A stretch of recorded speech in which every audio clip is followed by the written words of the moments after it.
And don't forget to hit that subscribe button. Welcome to Tusk Reaper Gaming. In this video, we're going to be reviewing the Cleric's turning capability in Dungeons & Dragons Online. I'm going to show you where to set all of your ability points and spells, and then we're going to go test it out in Delara's Graveyard. Alright, let's get right into it. Alright guys, after leveling up to 7, I've taken a point in Charisma on my way to leveling up. The skills, I primarily stayed with Balanced, Concentration, a little bit in Heal, and then use Magic Device. That's where those are sitting. And then the feats, I went ahead and, you have your basic feats that you automatically get. The cleric domains, this is what I chose. I chose the domain of death tier, which is really going to help out in turning undead. And then we've got the additional cleric's feat, right? We will go to the deity, or we'll go defensive. Fighting is a standard feat. The deity feats, so I chose the path of the silver flame. So I get a little extra if I happen to use longbows. And then the silver flame exorcism, that's actually pretty cool there. And it's, pretty much cleric level and charisma based for this particular bonus into burning alive basically the undead creature. So that's going to be cool to use. I took extra turning and I took improved turning. So between this one, that is really good, and then the domain. So that's 2 hit dice higher, and then the improved turning, I turn as if I was 1 level higher of a cleric, so that's even more hit dice in a sense. I'm pretty happy about that. And then the standard martial feats, which I really won't be using all that much. You have to have a melee weapon in your hands to use those. The exotic weapon proficiency I took was the heavy repeating crossbow.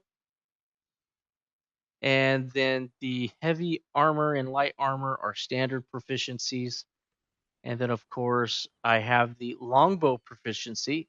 Now, the reason why it's kind of good to have 2 different range ones, the really the go-to is going to be the heavy repeating crossbow. But if I happen to find an awesome longbow that I don't really suffer too much on, I might actually use that. So, but I have to stay ranged. And now we've got our ranged feats, which is point blank shot. This one is really good. It basically gives me double damage on whatever I'm attacking, or whatever damage rate that uh, ranged weapon does. It will give me basically double damage. So that's pretty cool.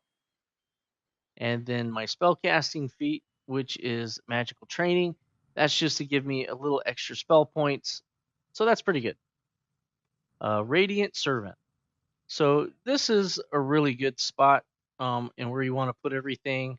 We've got additional turn undead capabilities, and if I turn them at all, this little feat here is this little enhancement point is going to destroy them. Period. So I don't have to deal with them. So that's good. So we just want to make sure that we set it up to benefit us as much as possible. All right, guys, here is my spell selection.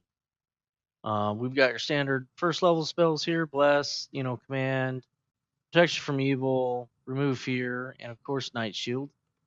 Trying to give myself a little extra protection, I just went with energy resistance on second level spells and bearer's endurance, lesser restoration, and seek eternal rest. That's going to come in handy. I can pop that before I use turn undead, and that will give me a higher end bonus, a +4 sacred bonus. So that's going to be huge.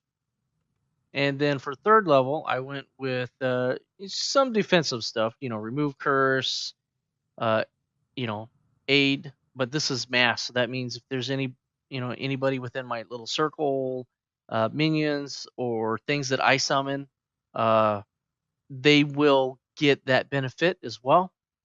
and then remove blindness. And then for 4th level, of course, I've got monster summoning 4. I'm always going to try to take the best one if I can. And then death ward. Alright guys, so as you can see, I am completing this dungeon with just my shield basically. I'm finding a few things here and there. And that is good. But I'm not really having too many issues with completing this. Alright, here's a good test of power.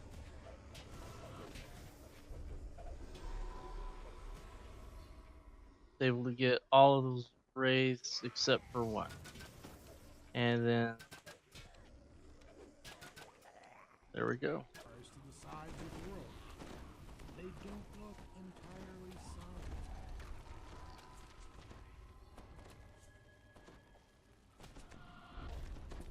There we go. Very nice. Maybe it takes another one. Very good. Alright, here is the final test for the cleric.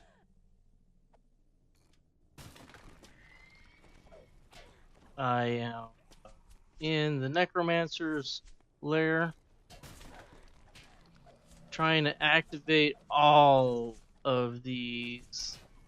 I'm not sure if I'll be able to do it, but I got most of them. Alright, so here's all of this undead.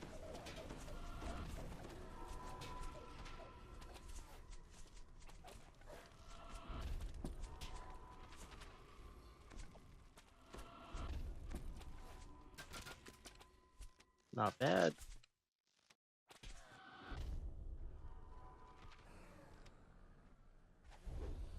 Yeah, no problem. Now, I don't think I can get him. I think he's probably going to be, but yeah.